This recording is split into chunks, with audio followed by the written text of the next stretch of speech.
Alors bonjour à toutes et à tous. Je rappelle que la tradition républicaine voulait que le chef de l'État ne puisse pas entrer dans l'enceinte des assemblées.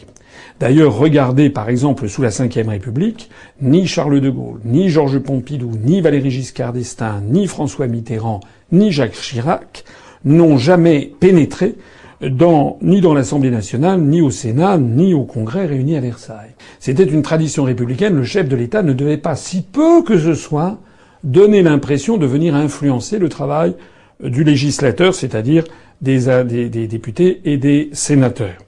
En revanche, le chef du gouvernement, qui est régi par les articles 20 et suivants de la Constitution, lui devait aller devant les assemblées pour présenter sa politique générale, pour répondre aux séances hebdomadaires des questions des députés ou des sénateurs, et éventuellement, c'était en tout cas prévu comme ça dans notre Constitution, mettre en jeu sa responsabilité, éventuellement être mis en minorité, donc le gouvernement chutait.